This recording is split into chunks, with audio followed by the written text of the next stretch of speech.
Uh, Look, this election farce should come with a warning label like they have on children's toys, valid for entertainment value only. Otherwise, you run the risk of mistaking it for a real election where real change and real policies may be decided, as opposed to living under an oligarchy in which the election process is a sham.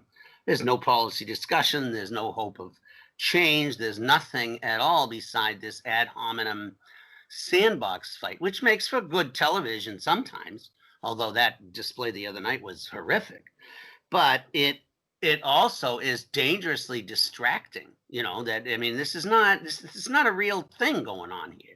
And now to bring the COVID situation into it just makes it even more of a farce, to be honest. Everyone, you have half the country waking up and thinking, ha ha, like the old Nelson Muntz routine from The Simpsons, that it's karma.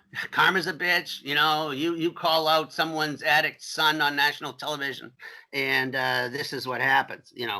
Um, but the focus really should be on the major questions that are burning for the American people. The question of access to health care that should be on Medicare for all. Well, I mean, all the speculation of what's going to happen if Trump dies, if that's all taken care of in the Constitution. And it's very excruciating minutia of what if it happens before the election, if the da da da da. But really, the guy has the best health care in the world. He's not deprived of it like hundreds of millions of Americans are.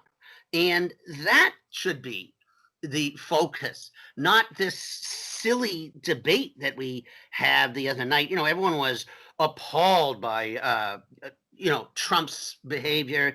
Yeah, he's a bully. Yes, he called out Biden's son. Biden told him to shut up.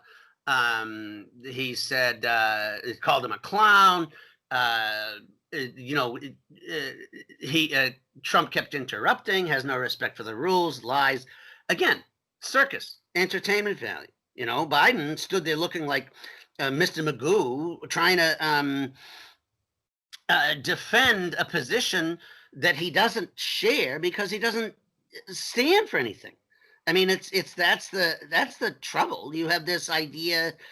Another meme floating around is like the Batman versus Penguin debate from the old Batman series, entertainment. And Biden has nothing to say, no leg to stand on, because they're left fighting a battle they are not prepared for. It's the ideas that the Sanders wing of the party push, these mega popular ideas like the Green New Deal, like Medicare for all, like a higher living minimum wage, et cetera, as mild as they are. They can't defend them because they don't share them. And guess who is best to defend those ideas? People who actually believe in them. But Democrats have to remember, or people who are going to vote Democrat, that the DNC and its oligarchic levers of control already won the election that they chose to contest. They much preferred to beat Sanders and his ideas for taking over the Democrat Party than to lose to Trump. They really, at this point, they couldn't care less because they already won what matters. And they are in a trap of their own making.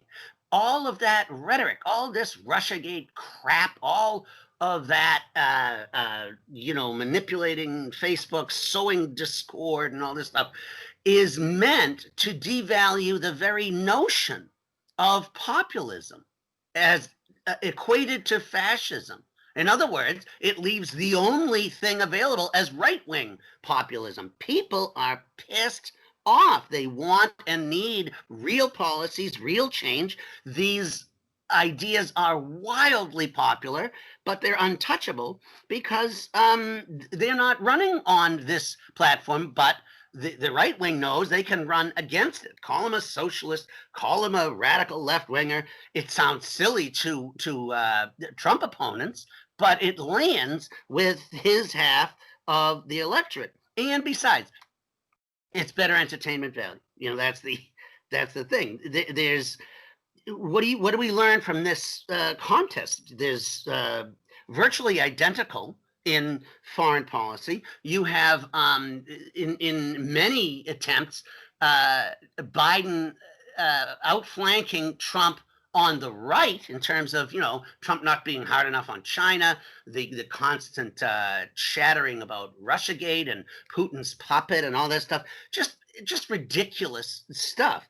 And Trump was right to call him out over the crime bill and calling young black men super predators. That all happened. That's all real. Just because Trump is cynically manipulating it doesn't mean that the Democrats have a leg to stand on against it. And that's the issue. That's why this election is not worth paying attention to outside of the circus component, because it doesn't change anything.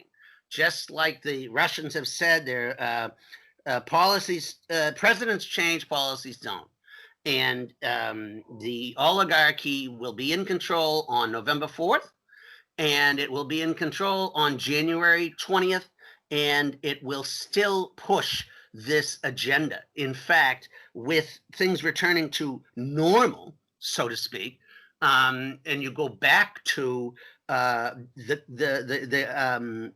kind of support, like the guy who's really good at killing people, and the drone wars, that is that is arguably worse than the stalemate that exists now. But you know, I may be wrong, but I don't think Trump's going to die. I don't think he's going to come back and say that this was it was the best. He recovered bigly, and it's the best recovery ever. And you ain't seen nothing yet. It's just like the economic recovery. All of his usual shtick. And the Democrats are left looking like they don't want to win the election because, in fact, they don't. They really don't care. They already beat down the you know, what they consider to be radical ideas, which are people-based ideas, and they're good for sailing into all the wars, all the foreign policy, the kind of attacks on Russia and China, the continued use of police to beat down dissent at home. All those expansions of police power took place under Democrats as well. Don't get it twisted. And they're not going to be rolled back by a Democrat president. So, you know, I say pass the popcorn, and we'll just have to enjoy it for what it is, or just shut the TV off. Either way is fine.